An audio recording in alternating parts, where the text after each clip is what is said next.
Muy buenas tardes a todos y a todas. Muchísimas gracias por venir a una sesión más.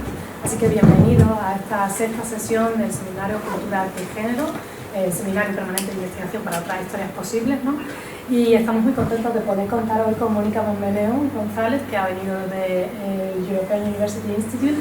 Está haciendo una estancia de investigación con nosotros aquí en el Departamento de Historia del Arte y Patrimonio, y bueno, forma parte también del proyecto de investigación que de alguna manera acoge y que supone el marco, ¿no?, para este seminario, que es el proyecto de investigación Artistas Transatlánticas, Producción e Identidad entre España y América Latina en el siglo XX desde la perspectiva feminista. Y bueno, Mónica Monbeneo pertenece también al proyecto, con lo cual estamos encantadas de que hoy y ahora, durante estos meses, podamos tenerlas de forma presencial aquí con nosotros y que bueno, pueda participar en esta sesión del seminario. Por lo tanto, muchísimas gracias a todos los que estáis aquí presencialmente, también a quienes están conectados. Y bueno, simplemente yo no me voy a extender más, simplemente quería bueno, pues apuntar algunas cuestiones. Por ejemplo, que como sabéis el debate no se graba, con lo cual grabaremos solamente la sesión de Mónica, que luego será subida al canal de YouTube, que ya sabéis que tenemos, dentro del canal del CCHS, del Centro de Ciencias Humanas y Sociales del CSIC, y con lo cual podéis hablar con total tranquilidad y también participar de forma online, porque el debate pues no se subirá a la red. Y luego, por otro lado, que también tenemos un listado de asistencia presencial para quienes necesiten un certificado de asistencia presencial a esta sesión del seminario. Tenemos aquí el papel, que lo pasaremos al final de la sesión, por si a alguien le hiciera falta. Y nada, por último, pues quería agradecer de nuevo también a Irene y a Álvaro que hayan ayudado tanto, ¿no?, y contribuido a la organización de una sesión más, así que muchísimas gracias a los dos por todas las labores técnicas y de apoyo y de organización que sabemos que lleva, ¿no? Y sin más dilación, pues doy paso a Álvaro del Fresno, que es nuestro coordinador ahora recién incorporado también al seminario, porque está realizando una beca JAE Intro de iniciación a la investigación con nosotros en el Departamento de Historia del Arte y Patrimonio, y también, pues bueno, estamos muy agradecidos de que forme parte del seminario. Así que Álvaro presentará a Mónica con un poco más de detalle y yo os dejo a vosotros. Muchísimas gracias. Gracias, Mónica, y retomamos luego. Bueno, muchas gracias, Carmen. Paso a presentar a Mónica. Mónica Monbeneo González es graduada en Historia del Arte por la UCM y máster en Historia del Arte Contemporáneo y Cultura Visual en la UAM y la UCM. Sus investigaciones han abarcado y abarcan distintos aspectos de la historia de las mujeres y el arte desde los estudios culturales y de género. Actualmente es investigadora predoctoral en el Instituto Universitario Europeo de Florencia, y su tesis explora el papel de las instituciones culturales femeninas de la primera mitad del siglo XX como lugares de producción y gestión artística, sociabilidad e intercambio intelectual. También, en estas líneas, colabora como investigadora en el proyecto Artistas Transatlánticas, producciones e identidades entre España y Latinoamérica en el siglo XX, desde la perspectiva feminista, del Instituto de las Mujeres del Ministerio de Igualdad. En su trayectoria ha tratado diversos aspectos de la creación artística femenina, como evidencian los artículos Sendero Fortún, María Folguera y el teatro como investigación, o Pilar Calvo el Rodero, trasvases entre escultura y escena durante el franquismo, así como su participación en el curso de posgrado Salirse del Camino, las artistas del exilio republicano español, organizado por el Instituto de Historia del CSIC y la Universidad Méndez Pelayo, del cual surge el volumen de próxima publicación Creadoras del exilio republicano español. Por otro lado, ha compartido los resultados de su actual investigación de manera más concreta en publicaciones como Josefina de la Torre y su tiempo, Peter Lang, y en eventos como el Congreso Un siglo de estrellas fugaces, organizado por el Museo del Prado.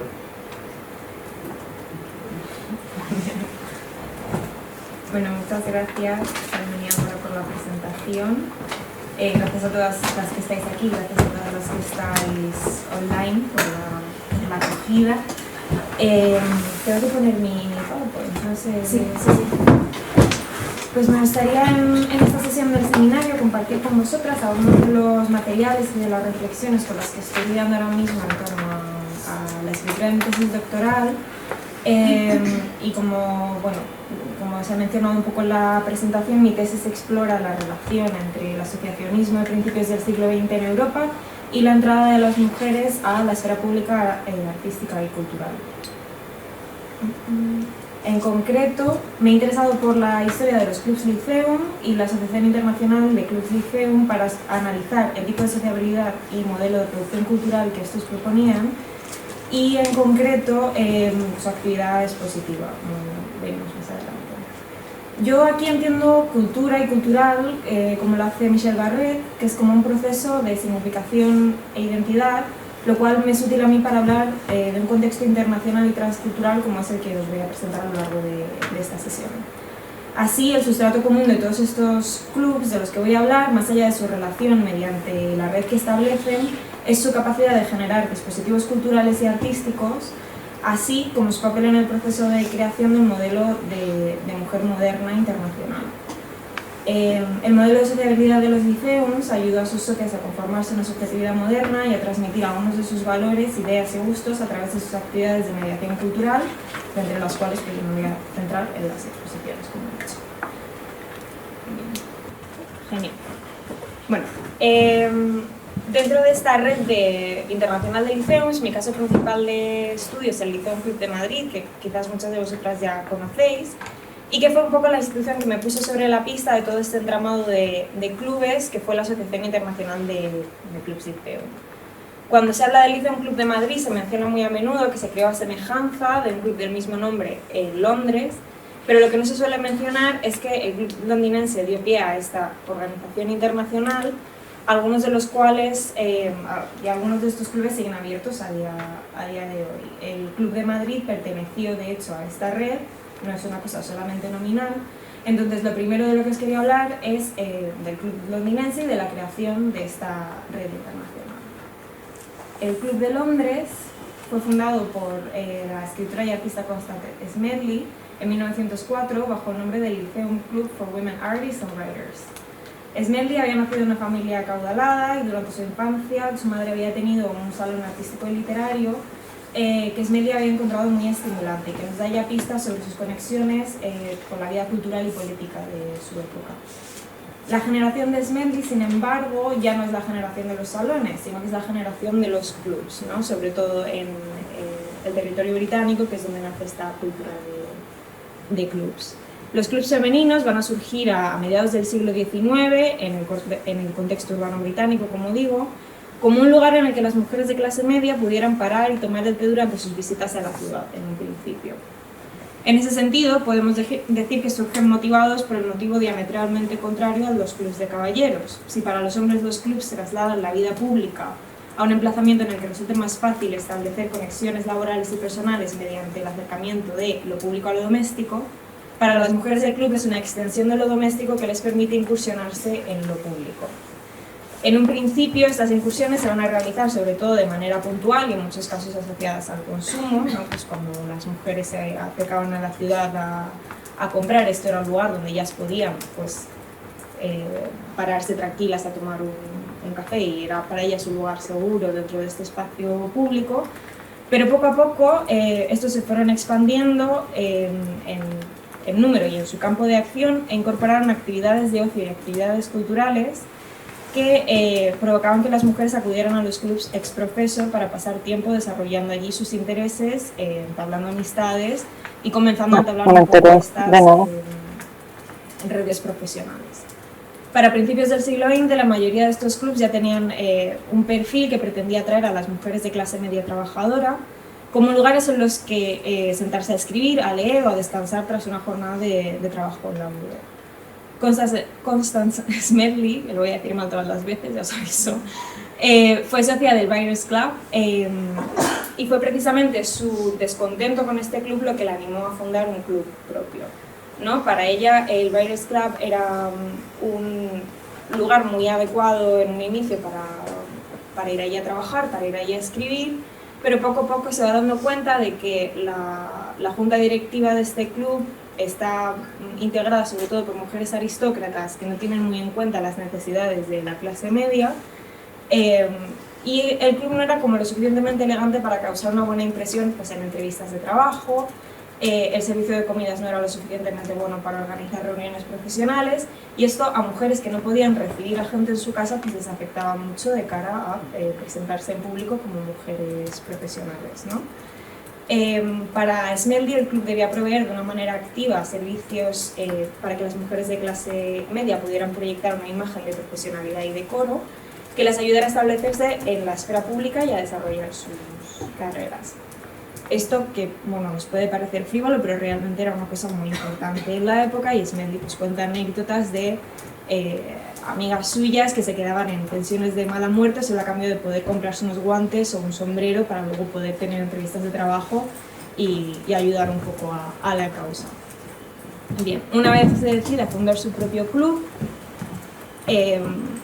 Smelly reúne un comité provisional presidido por Lady Frances Balfour, que fue una figura bastante importante en la lucha sufragista en Inglaterra, y adquiere un edificio para la iniciativa en la calle Piccadilly. Hay dos cosas que son significativas acerca de este hecho.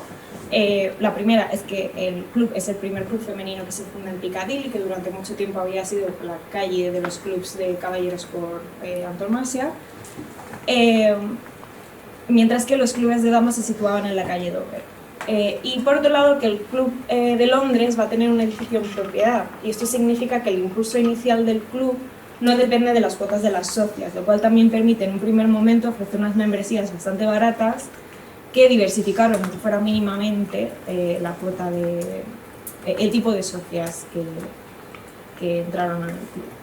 Esto también va a traer varios quebraderos de cabeza a la hora de internacionalizar el club, pero eso ya lo iremos viendo un poco más adelante. Bueno, os podéis imaginar que una propuesta así de fantástica, pues rápidamente se va a hacer eco en otros países y no van a tardar en aparecer clubes en ciudades como Berlín, Florencia, París, Ámsterdam, Melbourne, Zúrich, Estocolmo, Madrid o La Habana. Como vemos entonces, no se quedó en Europa, sino que también se extendió hacia la Commonwealth y por otro lado se extendió pues, hacia el Caribe. El hecho de que algunos de los primeros clubs fundados dentro de la red internacional fueran en Australia, he mencionado el de Melbourne, que se va a fundar bastante temprano y en unos términos como muy específicos. Entonces, el hecho de que algunos de los primeros clubs fueran fundados dentro de la Commonwealth, sumado a una creencia inicial de aplicar las mismas normas a todos los clubs de la red internacional, va a generar bastantes suspicacias. Si bien podrían hacerse lecturas en clave expansionista o colonialista de este fenómeno, teniendo en cuenta el contexto del internacionalismo moderno, no deberían resultarnos extrañas estas ambigüedades de los primeros pasos del liceo. El internacionalismo del siglo XX va a dar enorme importancia a la cuestión internacional al tiempo que se preocupaba por la cuestión nacional. Por ello, aunque está en plena relación con movimientos como el pacifismo e incluso el desarrollo de las democracias actuales, el discurso del internacionalismo es también compatible con ideas del nacionalismo reaccionario.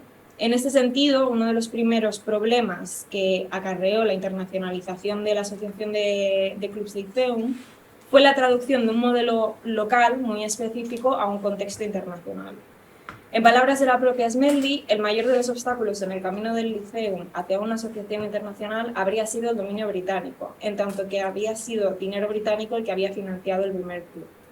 Por ello, era mi postura esencial que el Lyceum primigenio no ocupase un puesto exagerado en relación a los Lyceums extranjeros, similar al que la madre patria sostiene frente a los dominios. Bien, esta problemática, como digo, va a ser pues, una constante fuente de problemas durante los primeros años de la asociación. Un ejemplo muy claro va a ser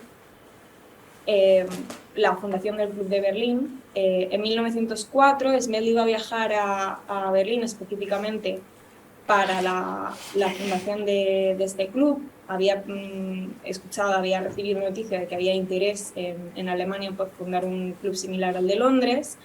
Y además aprovecha la segunda conferencia de la Alianza Internacional para el Sufragio Femenino pues para un poco empezar a tejer redes allí que pudieran dar lugar a la fundación de un club en la ciudad. Finalmente, el Club de Berlín se va a abrir en 1905 bajo la dirección de Hedwig Hale, que fue una filántropa alemana que también estuvo muy involucrada en la Alianza Internacional para el Sufragio Femenino, ¿no? Se conocen en este ambiente.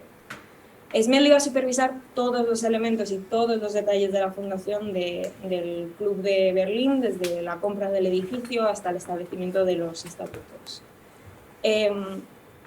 La autora de Spina Stratigakos ha analizado en profundidad los problemas que surgieron entre el Lyceum de Londres y el de Berlín en clave de lo que ella va a llamar la estética del lujo. El Lyceum de Londres surge, entre otras cosas, para aportar a las mujeres trabajadoras capital simbólico, ¿no?, que las ayudase a construirse una imagen en la esfera pública. Pero esto no encajaba con los valores de la clase burguesa alemana. Las necesidades de las mujeres de clase media en Inglaterra no eran en aquel momento las necesidades de las mujeres de la clase media alemana.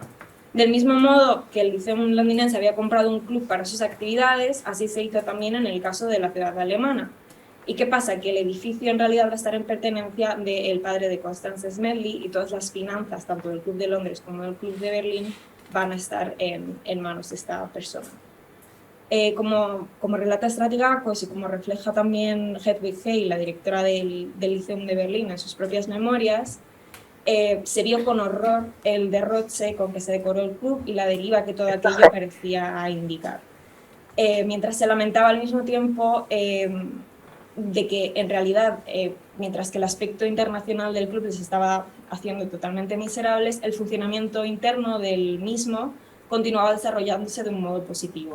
Entonces había ahí como una especie de digresión, ¿no?, entre lo que era el aspecto internacional del club y el aspecto interno del club, que sí que estaba teniendo una muy buena acogida.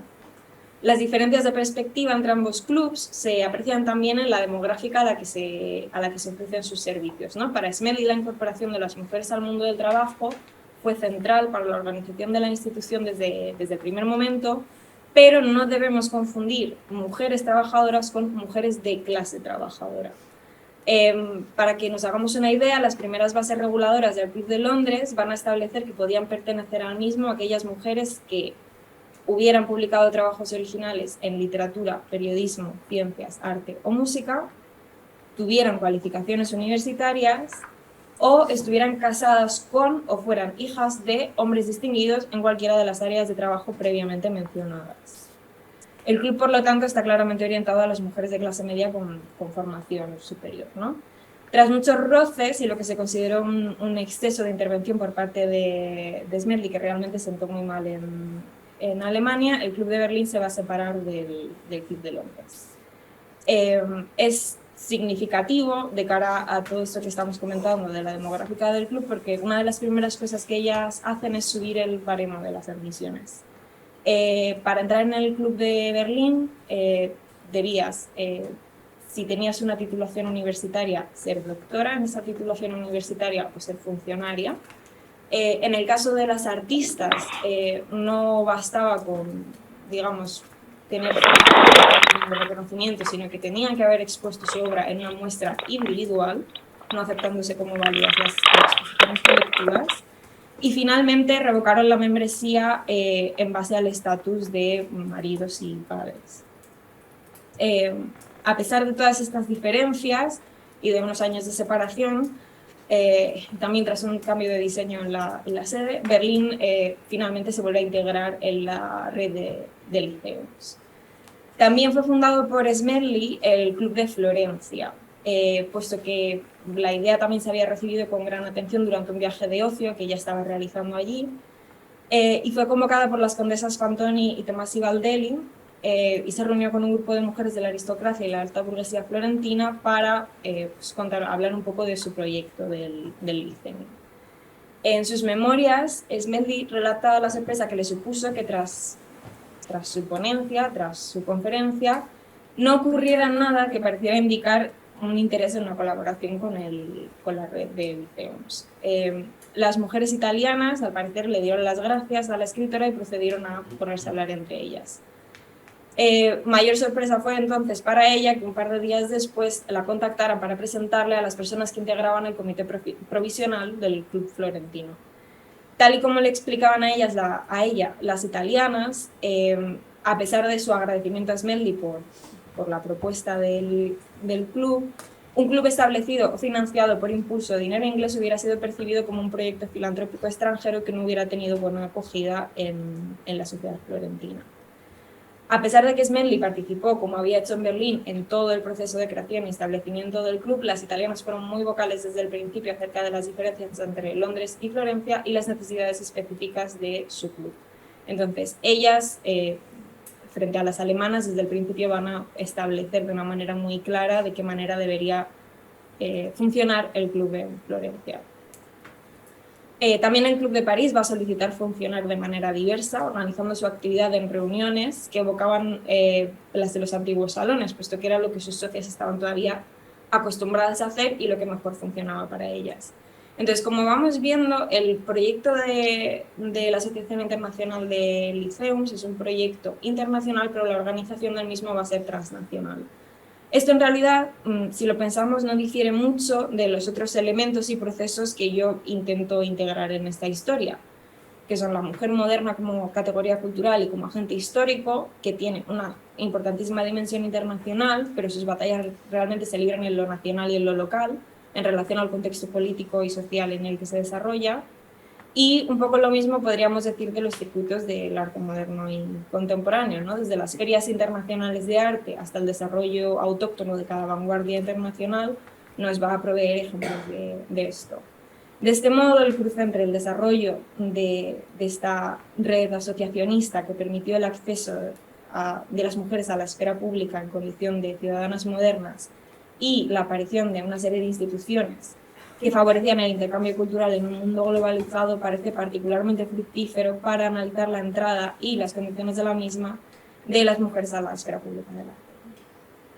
Bien.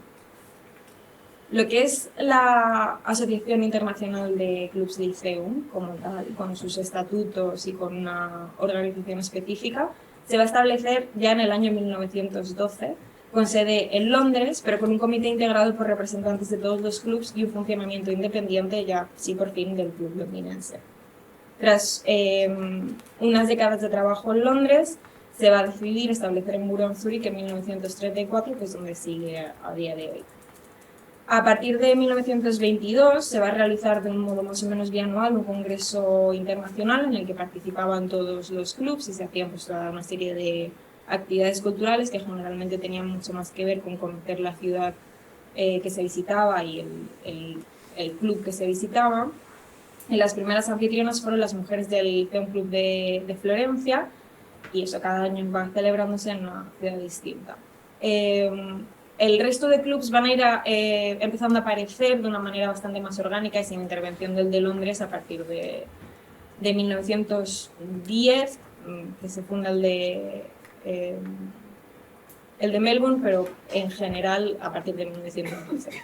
Va a ser el caso, por ejemplo, del de Madrid, en el que van a ser las visitas de las intelectuales españolas a liceums de otras ciudades, lo que va a inspirar la fundación del club en esta ciudad.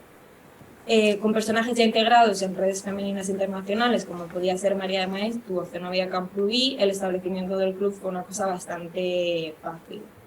Bajo la dirección de Maeztu, el Lyceum de Madrid dio sus primeros pasos en 1926 y no va a cesar su actividad hasta 1939, tras el establecimiento de la dictadura franquista.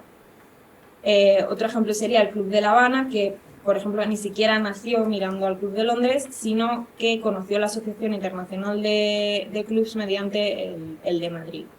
Tras una estancia en el Lyceum de Madrid, un grupo de mujeres lideradas por René Menéndez Capote, René Menéndez Capote y Berta Arocena van a fundar un club en La Habana que va a continuar funcionando hasta mediados de los 60 en esta ciudad y posteriormente durante unos cuantos años más en Miami. Bien, como vamos viendo, las culturas políticas a las que pertenece cada club son muy diferentes y por lo tanto también lo fue el desarrollo de cada uno de ellos bajo este marco común. Aparte de las cuestiones como los tipos de membresía y los valores de base, la estructura básica de los liceums recaía en su organización por secciones, cada una de las cuales se encargaba de la organización de eventos culturales para el resto de las socias. En el de Londres se va a contar con secciones de literatura, arts and crafts, teatro, geografía, periodismo, música, pintura, fotografía, servicio público, sección social, universidades y agricultura y horticultura.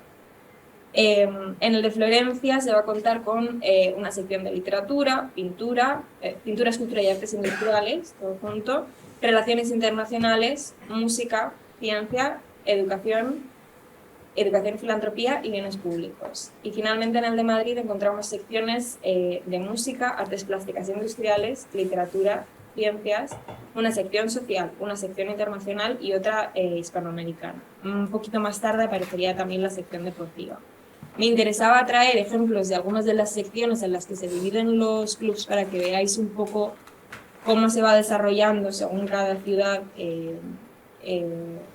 esta organización interna, que tiene siempre como unos puntos de conexión, pero que también nos da un poco pistas de cómo se entienden pues, determinadas cosas a un nivel cultural, ¿no? Es muy interesante, por ejemplo, cómo se llama la sección de filantropía en cada uno de los clubs y cómo muchas veces está dividida entre filantropía y servicio social o filantropía, servicio público. Pero bueno, mis cosas. Vamos a ver, sin embargo, y también por eso traía esto, que uno de los mayores nexos de unión entre los liceos fue el interés en el arte y la literatura. En particular, la profesionalización de artistas y escritoras. Las artes merecían particular atención, puesto que, en palabras de Constance Smedley, las profesiones que requieren necesariamente una educación universitaria o escuela técnica estaban más protegidas. Escribir y dibujar, sin embargo, eran actividades que existían dentro de unas fronteras desprotegidas.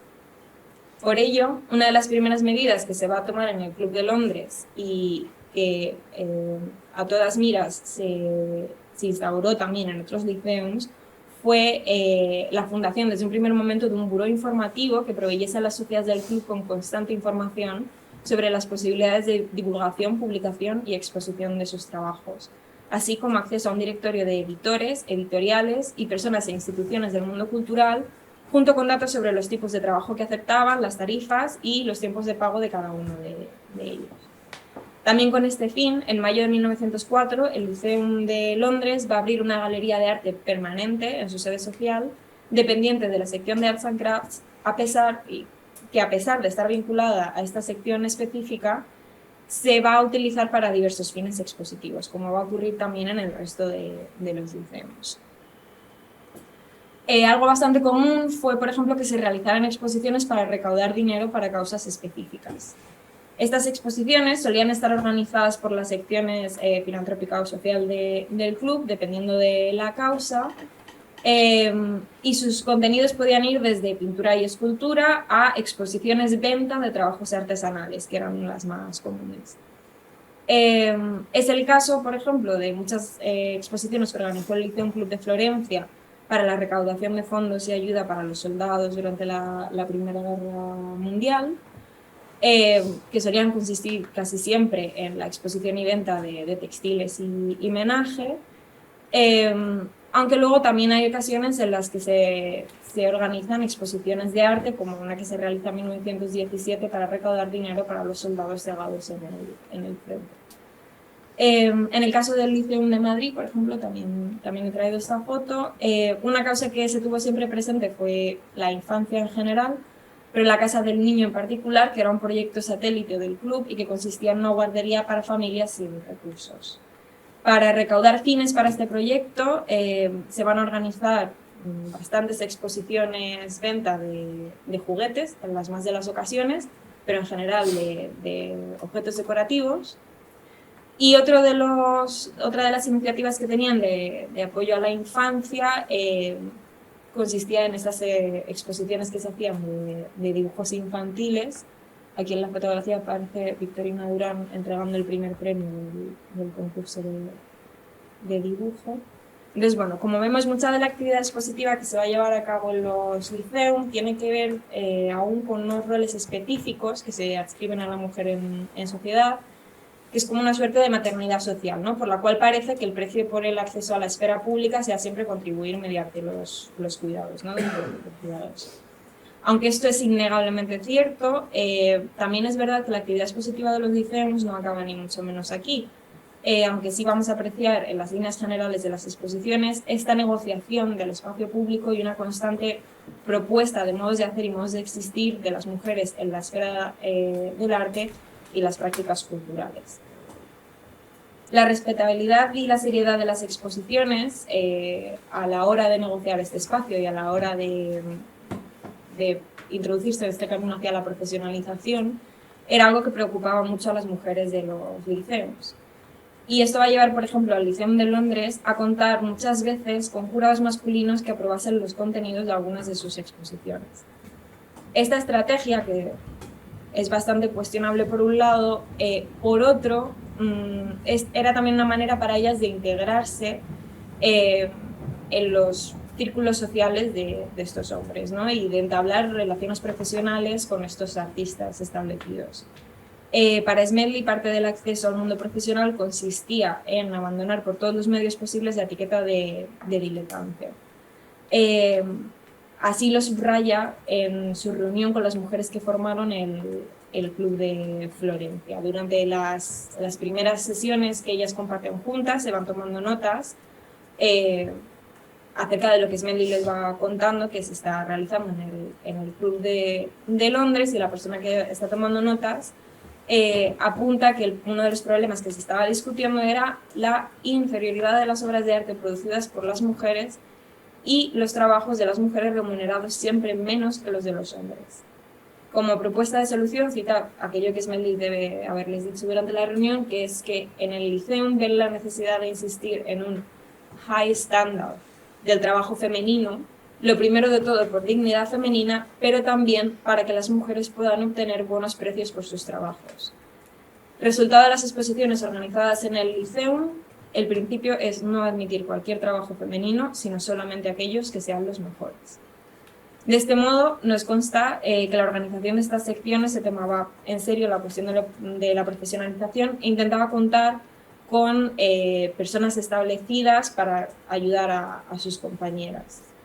Todo ello, de todo este es ejemplo la sección de arte del Liceo madrileño, ¿no? La sección de arte del Liceo de Madrid va a estar dirigida en un primer momento por Carmen Baroja y después por Victorina Durán. Carmen Baroja va a ser directora entre 1926 y 1931 y Victorina Durán a partir del año 31 y hasta el cierre del club, por todo lo que sabemos. Carmen Baroja no solamente va a ostentar la dirección de la sección de artes plásticas industriales, sino que además se dedicó profesionalmente al arte de la orfebrería y fue ensayista de etnografía, lo cual le ganó el puesto de catalogadora del entonces recién fundado Museo del Pueblo Español. De manera que estaba ya involucrada en el mundo de las artes tanto en su faceta más creativa como en la de su gestión y su estudio. Victorina Durán, de la misma manera, fue directora de esta sección, fue escenógrafa, diseñadora de vestuario, catedrática de indumentaria y escenografía del Conservatorio Nacional de Música y Declamación y crítica de arte. Me parece interesante detenerme en los currículums de Baroja y Durán, ya que no lo he hecho de otras directoras de secciones de otras ciudades, porque creo que nos da a entender la manera en la que cada una de ellas supone una buena candidata para dirigir una operación de este tipo, ¿no? Estamos viendo que si el objetivo final era integrar al resto de miembros del club en los círculos artísticos de su ciudad, pues estas dos mujeres que estaban bien conectadas, que tenían ya, digamos, un trabajo en el mundo del arte, pues eran las mejores para hacerlo. A partir de sus memorias, la verdad que tampoco se obtiene demasiada información sobre su actividad en el Lyceum. Sí que Carmen Baroja menciona que ella tenía un saloncito para exposiciones donde se hacen una gran cantidad de muestras.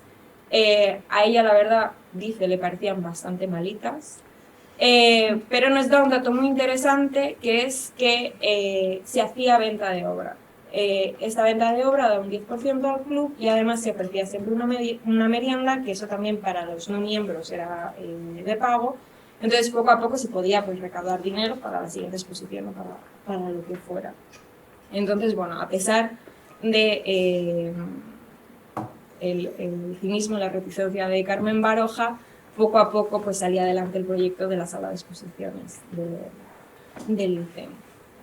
Bien, por otro lado, la fe de Smedley en el poder del arte para generar tejido social, que proveía en parte por su formación en los círculos de William Morris y del Arts and Crafts, fue clave, aparte de en el hecho de que después el arte va a ser como central en todos estos clubes, en instrumentalizarlo dentro de la propia red para cosas como, por ejemplo, la fundación del Club de Berlín.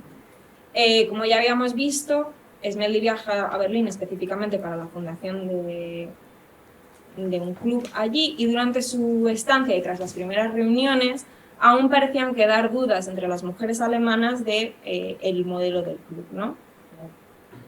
Vemos que les costó un poco.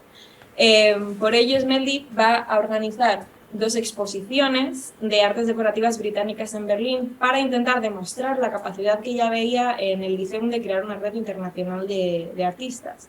La primera exposición se va a celebrar en la Galería Comercial Wertheim y la segunda se va a celebrar en la Galería de Arte Schulte, ambas en 1905. Traigo solamente fotografías de la primera porque de la segunda sí que hay notas en prensa, etcétera, pero no hay pruebas de que se llegara a realizar. Bien, idealmente Smedley y sus compañeras de proyecto hubieran querido establecer un intercambio constante de exposiciones y actividades culturales. Las actas del Buró Central incluyen constantes referencias al deseo de establecer una red de intercambio artístico que no va a llegar nunca a formalizarse. Por lo tanto, yo me enfrento a esto de una manera más comparativa. Entonces, quisiera poner algunos ejemplos de las formas en las que funcionó este modelo transnacional de producción cultural, porque creo que sí que existen los modos de hacer comunes, pero que cada liceo pues, va a plantear e instrumentalizar las exposiciones de una manera que les sea lo más beneficiosa posible, siempre dentro de estos marcos, ¿no? De promoción no solo del arte femenino, sino también de la gestión femenina del arte y de la integración de las mujeres en el mercado artístico y en el mundo profesional de la cultura. Bien.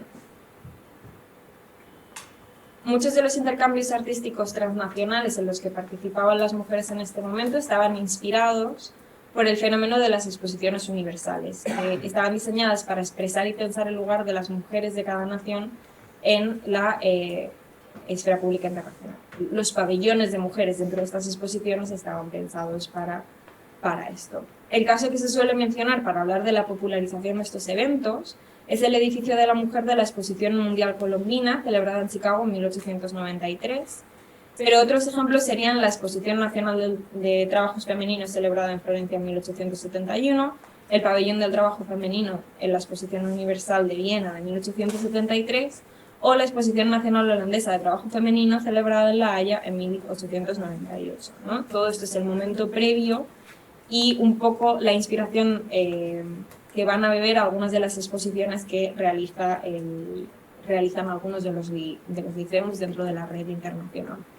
El ejemplo más parecido a las exposiciones universales, o al planteamiento de las mismas, lo tenemos en la exposición organizada por el Liceum Club de Berlín en 1912, La mujer en la casa y en el trabajo.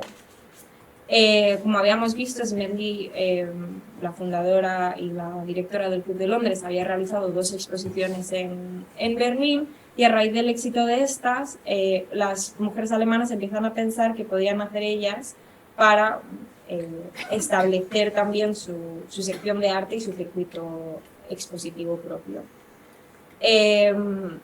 Otra cosa que les vino a la cabeza fue contrarrestar la falta de representación femenina que ellas observaban en las exposiciones nacionales de trabajo e industria en Alemania. Entonces van a idear esta exposición, que además de herramienta propagandística para el club, que era todavía bastante nuevo, sirvió también de propaganda para los movimientos feministas en los que estaban involucrados sus socias. Hedwig Hale es la presidenta del Club de Berlín. Pronto comenzó a buscar patrocinadores y diferentes grupos que quisieran participar en la muestra. Como no podía ser de otro modo en una exposición sobre la mujer moderna, pues esta exposición estuvo bastante llena de lo que hoy veríamos como pequeñas ironías y contradicciones. La primera de las mismas, que se decidió que el patrocinador de la exposición fuese una compañía de gas bajo la premisa de que las cocinas de gas eran más modernas que las cocinas eléctricas y, por lo tanto, un elemento esencial en la vida de la mujer moderna. No es baladí tampoco para entender esto que Hale, además de haber estado involucrada en el Liceum y en otras organizaciones feministas, fue una popular autora de libros de cocina y economía doméstica. En relación a esto, otro de sus más importantes proyectos filantrópicos fue la fundación de una serie de escuelas de economía doméstica y jardinería que tuvieron también representación dentro de esta exposición. Por otro lado, el hecho de que una compañía de gas viera como beneficiosa esta oportunidad nos da pistas también del cambio de la percepción pública de la mujer, que aquí no son vistas como que aquí son ya vistas como consumidoras en un sentido moderno, ¿no? La relación con el mundo del consumo no va a acabar aquí en esta exposición. Como veíamos, esta exposición se había celebrado después de las dos que había organizado Smelly, que se habían realizado en galerías comerciales. Entonces, ellas a la hora de organizar esta exposición van a mirar mucho esas dos exposiciones previas que había organizado Smelly y visualmente se quiso hacer referencia a la estética, digamos, del centro comercial. Esta mercantilización de la cultura no es necesariamente rompedora con respecto a las exposiciones universales, pero sí parece particularmente relevante cuando hablamos de un evento diseñado por y para mujeres. Las galerías comerciales, como uno de los primeros espacios que permitieron a las mujeres vagar por la ciudad, son una pieza clave en la educación de la mujer como público y de la educación de su mirada, de alguna manera. Por eso es interesante que aquí se recoja esta idea y se expanda hacia otros discursos, presentando a la mujer no solo como objeto, sino también como sujeto de la exposición. Bien. También ayuda a entender el concepto imperante de mujer moderna en la Alemania en este momento el propio título de la exposición, la mujer en casa y en el trabajo. En palabras de Alice Salomon, que era miembro del Liceum y que fue coorganizadora de la exposición, se quería demostrar el igual valor de las amas de casa y las mujeres asalariadas para evocar aprecio mutuo entre ellas. Hedwig Hale se encargó de la sección de amas de casa. Había cientos de cocinas diferentes y casas de varios tamaños y materiales, planificadas por arquitectas y decorados por diseñadoras de interiores. Yo estaba a cargo del otro apartado, que cubría las bases de la mujer en la agricultura, la industria, el comercio y las profesiones. Expusimos el trabajo de 10.000 mujeres. 500.000 de mujeres vinieron a ver nuestra exposición en un mes y realizamos un congreso en relación con el evento. La mujer moderna se convirtió en una categoría popular, casi de moda, y en Alemania esto era muy significativo. Bien. Como apunta Salomon, las mujeres estaban siendo, mediante esta exposición, interpeladas como ciudadanas modernas. La exposición estaba dividida en 4 categorías, que eran la casa, las profesiones, la vida en el club e intereses públicos y privados.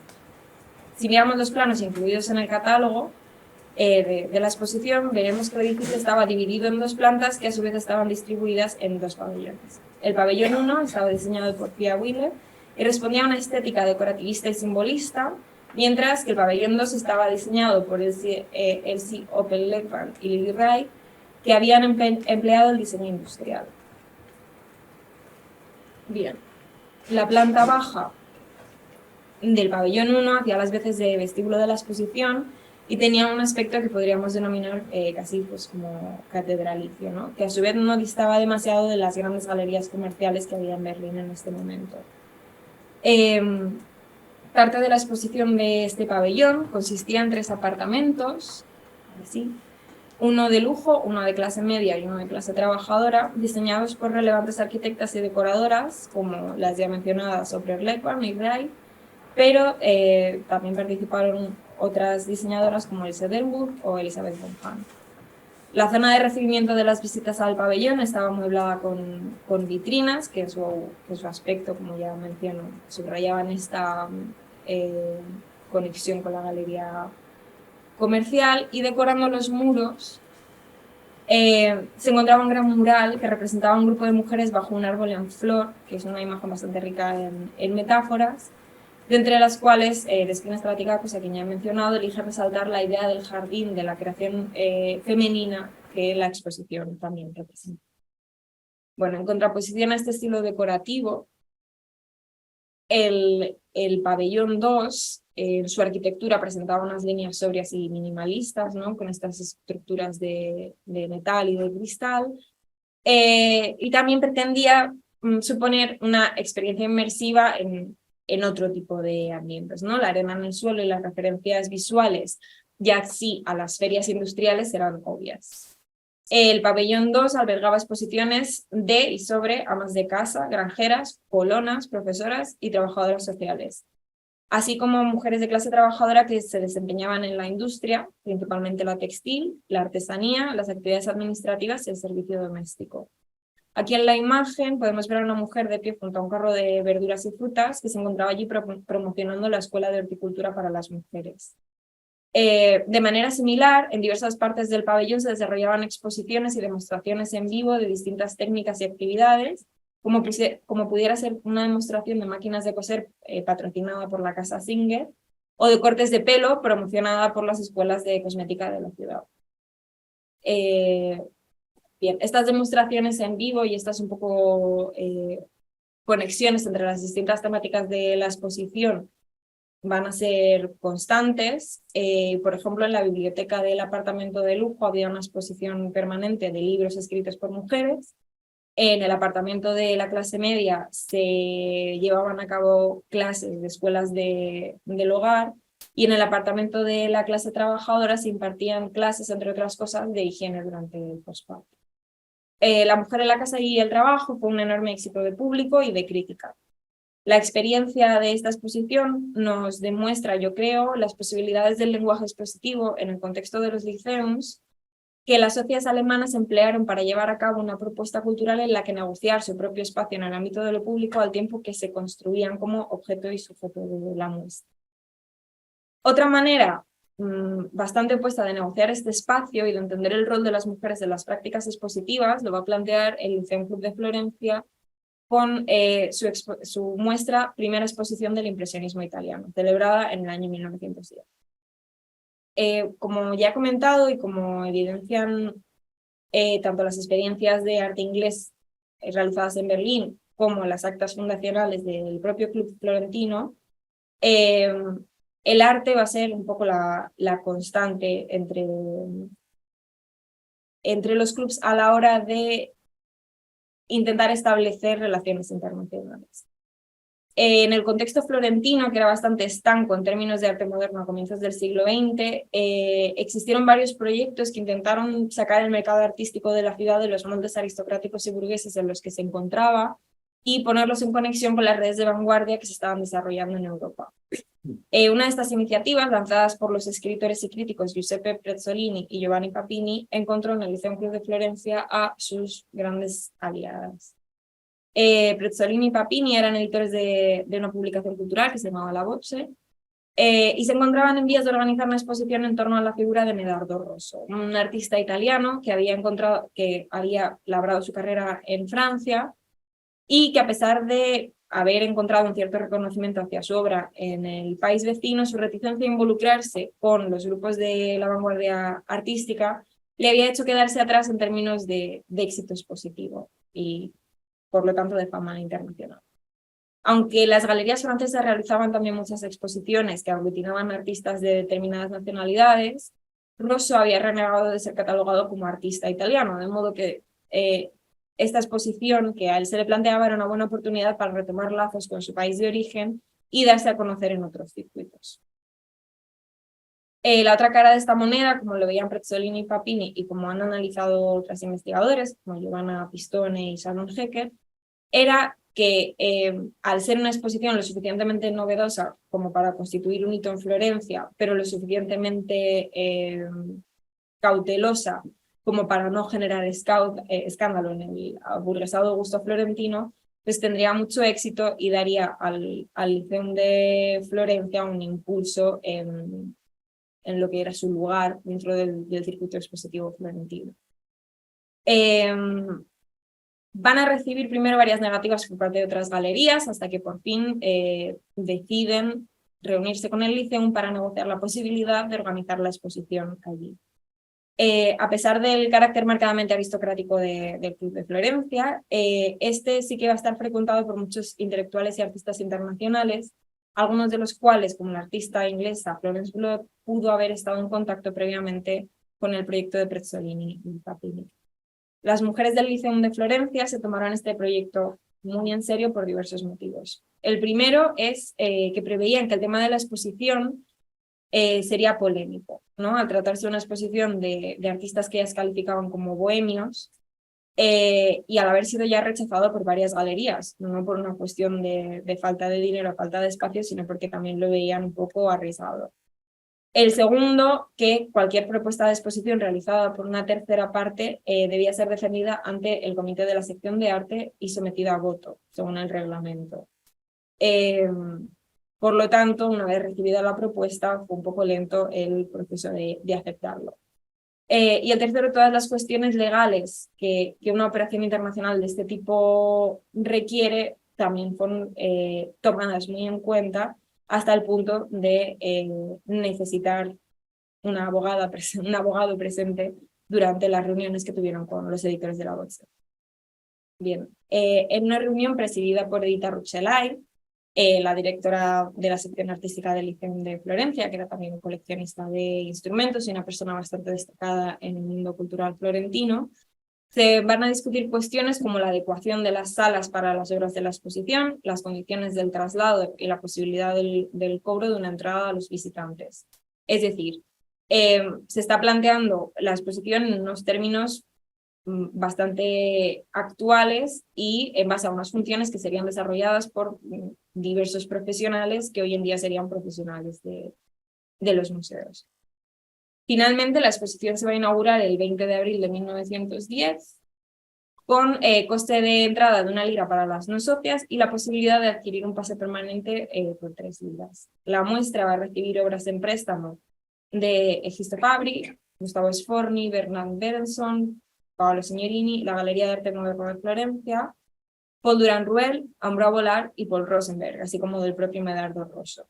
Además de exponer la obra de Rosso, como podemos ver, espero que se vea bien en la diapositiva, en la imagen del catálogo, se va a contar con nombres muy interesantes del impresionismo, el postimpresionismo y las primeras vanguardias, ¿no? Como Cézanne, Morin, Renoir, Van Gogh, contaron con obra en la muestra. El hecho mismo de que exista un catálogo de la exposición yo creo que debe ser de nuestro interés. No es raro, llegados a estas alturas, se hacía también en las exposiciones universales, en los salones nacionales, la edición de un catálogo, pero este catálogo incluye un texto crítico justificando la celebración de la exposición y dando algunas claves para entender la propuesta, ¿no? Que a estas alturas del desarrollo del sistema de las exposiciones temporales sí que era bastante novedoso y bastante moderno, si no a un nivel europeo, por lo menos a un nivel florentino. Esto va a consolidar la práctica de las exposiciones temporales de arte moderno en el Liceum, que es también algo agridulce, puesto que el catálogo no menciona la intervención de la sección de arte en la organización del evento y ni siquiera habla del respaldo de Edita Rucellai. Sí que aparece el nombre del Liceum en el catálogo porque está editado por ellas, pero en el propio texto no se habla del Liceum. A pesar de un aparente éxito de público, la exposición fue recibida por la crítica con un inesperado silencio. Ante la falta de cobertura por parte de los periódicos nacionales que dedicaron, en lugar de esta exposición, largos artículos a la Exposición Internacional de Arte, Giuseppe Prezzolini va a publicar un artículo lamentándose de la falta de reacción y asegurando que, frente a la historia del comercio de arte de la que formaba parte la Exposición Internacional de Arte, el paso del tiempo daría la razón y la importancia que se merecía a empresas intelectuales como la llevada a cabo en el Liceo.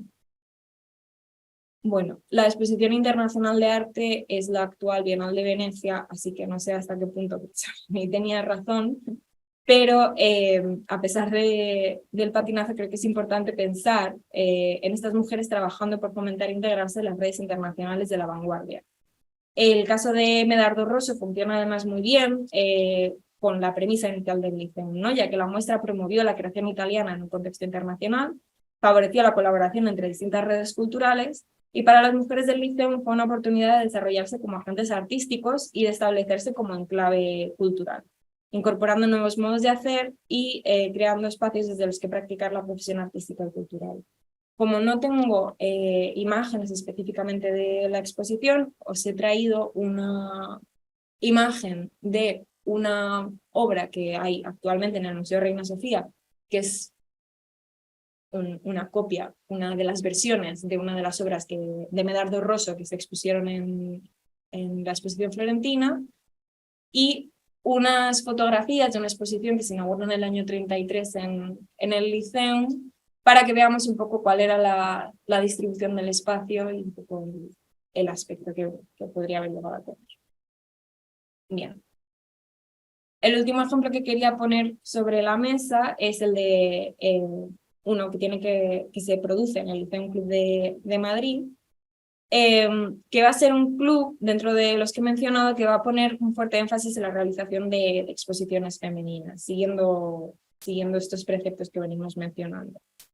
Bien, en el Club de Madrid se van a llevar a cabo 56 exposiciones de arte, y digo de arte porque luego va a haber algunas exposiciones, pues como también de las que mencionábamos de exposición-venta, exposiciones de electrodomésticos, etcétera. Entonces, bueno, de arte se van a llevar a cabo 56 exposiciones, entre las cuales 21 van a ser protagonizadas por mujeres, incluyendo exposiciones colectivas. En la tabla vemos además particular interés en las exposiciones de artes gráficas y artes aplicadas, cuya importancia yo creo que es evidente, pero que vamos a ir viendo a lo largo de este epígrafe. Aparte de las exposiciones de artes gráficas protagonizadas por mujeres, se van a llevar a cabo también muchas exposiciones de artes gráficas de hombres que estaban bastante integrados en la vanguardia artística del país, como puede ser la exposición que realiza Bon, el humorista gráfico, participante asiduo de los salones de humoristas, de caricaturas de las socias del Liceum. Esta exposición se va a llevar a cabo en 1927 y deja estas imágenes tan famosas de las socias del Liceum, que me parece interesante contraponer con la propuesta de el Salón de Dibujantes. El Salón de Dibujantes se va a llevar a cabo un par de años después, en el 1931, y estuvo patrocinada por la Asociación de Dibujantes Españoles. Fue complementada además con una conferencia de Xau Daroz, presidente de dicha asociación, y la convocatoria fue abierta al público general, siendo la única condición ser mujer española o hispanoamericana, y la lista final de artistas seleccionadas por el jurado fue publicada en varios periódicos junto con los datos de las participantes en la exposición. Tenemos, por lo tanto, una lista de todas las participantes de la exposición, que no es algo que se encuentre en todas las instancias de exposiciones, no solo en el Liceum de Madrid, sino en todos ellos. Y es también interesante en esta contraposición de el representarse o ser representada, ¿no? Que en la mayoría de los casos pues contamos únicamente con los apellidos de estas mujeres. Van a presentar obra en la exposición Bartolozzi, Aguiar, Tapia, López Roberts, Santos, Béjar, Jaina, Rodríguez Moreu, Go, López, Cañada, Villano Grosete, Esparza, Lombera, Villalba, Pérez, Sancha, Torre, Palacios, Velasco, Verdú, Rodríguez y Cañada.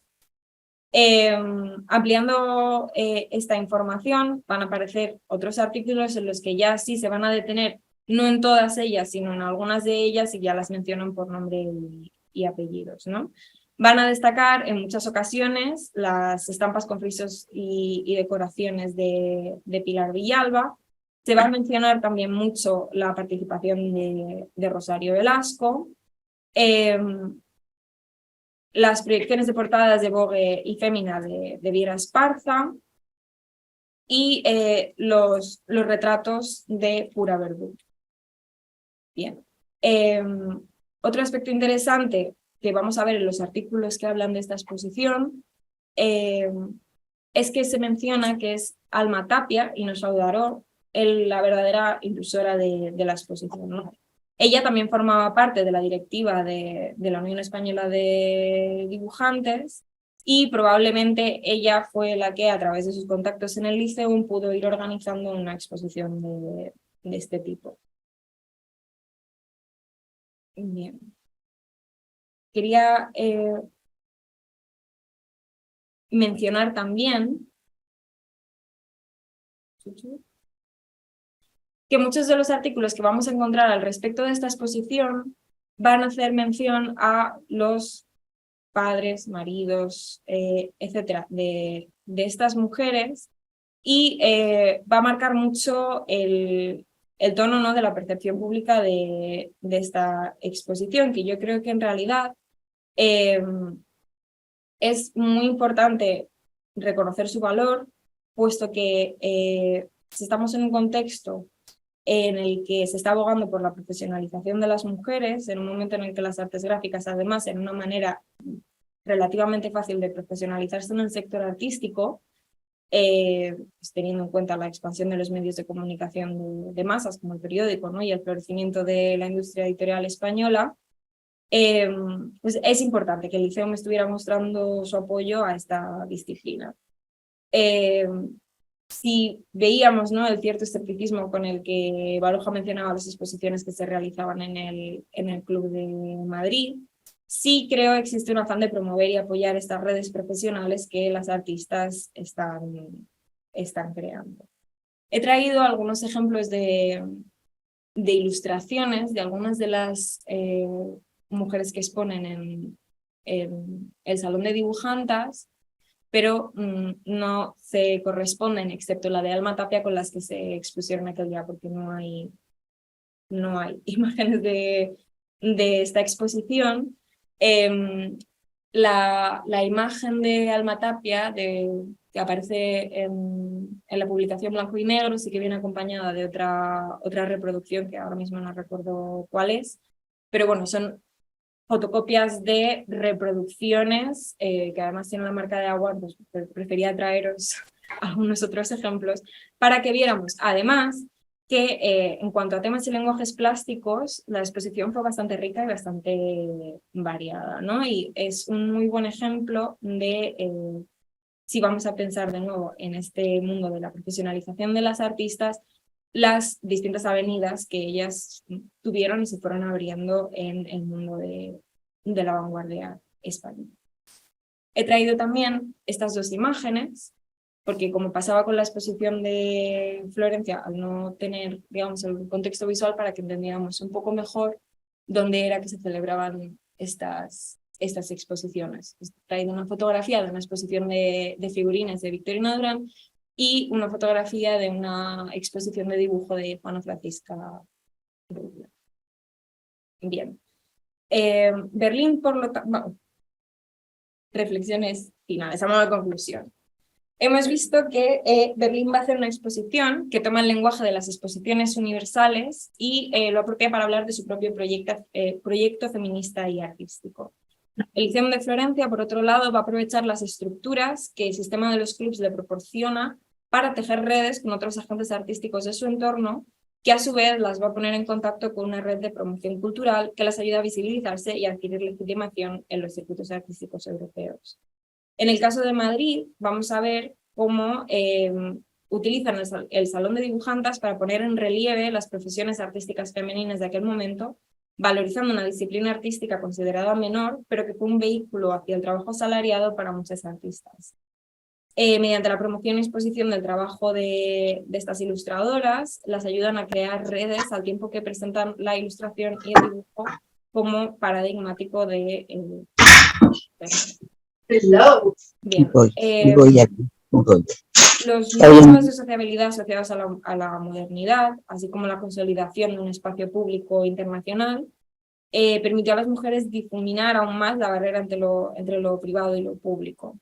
Este proceso, que se analiza muchas veces desde la perspectiva única de la historia política y la historia de los movimientos sociales, es también, yo creo, un campo fértil para estudiar la historia de las mujeres en el arte, tanto en la práctica artística como en apoyo a la creación y en la producción de dispositivos culturales. La dificultad de disociar la historia de instituciones como el Liceum de otras historias como las del feminismo internacional, creo que deberían darnos pistas acerca del potencial político de las mismas, tanto en su lectura como en sus propuestas. Si no queremos pensar en política en términos generales, pues podemos pensar en políticas culturales. El acercamiento comparativo a estas propuestas, yo creo, aboga por ambas cosas. Es un poco lo que más me interesaría que discutiéramos, ¿no? Yo me enfrento a estos materiales de una manera comparativa, en primer lugar, para solventar los silencios del archivo, puesto que liceos como el de Madrid perdieron totalmente su archivo y muchos de los demás se encuentran incompletos. Y además, mediante la comparación de estos casos, podemos comenzar a arrojar luz sobre ciertos aspectos del funcionamiento de los mismos, así como obtener unas imágenes un poco más completas de datos que ya teníamos al operar estos centros de manera muy similar debido a este modelo transnacional. La segunda cosa que me interesa del modelo comparativo es que aboga por integrar estas historias locales en historias nacionales e internacionales. Los estudios comparativos han sido muy fructíferos en el desarrollo de disciplinas como la historia de los movimientos feministas, y creo que lo serían también en este caso porque ayudan a comprender la verdadera magnitud de determinadas iniciativas y agentes sociales. En tanto que integrados en estas historias, los liceums pueden también servir para ver paralelismos entre los procesos y el desarrollo de una esfera artística en la que tienen cabida las mujeres.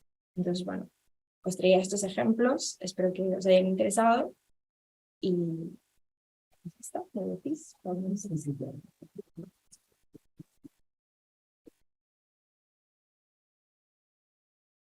He puesto ya por el chat que si alguien tiene alguna pregunta, que sea, si queréis alguna irlo leyendo o lo que sea.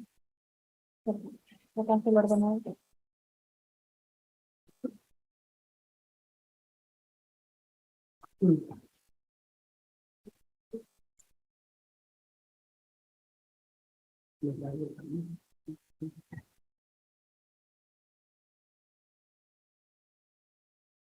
Bueno, Mónica, pues muchas gracias. La verdad que ha sido un placer escucharte. Yo ya había tenido el placer de escucharla alguna otra vez, pero no para en profundidad como hoy, así que ha sido un placer, una cascada de datos que ahora tendremos que ordenar y procesar despacio, pero bueno, ha sido muy ilustrativa. Antes de empezar el tema de debate, quería simplemente comentar, ¿no?, que al hilo de todo lo que ha contado Mónica, pues bueno, recordar que el mes que viene tendrá lugar el curso de especialización Modernas por Asociación y Liceo Club Femenino de Madrid, ¿no?, que se celebrará entre el 10 y el 12 de mayo y que está dirigido precisamente por Mónica Mormedeu y por Carmen Aita Salinas, la directora del seminario, ¿no? Entonces, bueno, ahí se van a abordar en profundidad cuestiones que Mónica ha mencionado, ¿no?, la identidad de la nueva mujer moderna en relación con esta asociación, las redes femeninas en el exilio, también las relaciones entre mujeres durante el franquismo y demás. Entonces, bueno, es una buena oportunidad, ¿no?, para seguir profundizando en estas cuestiones y que, como comentaba Carmen al principio también, bueno, pues este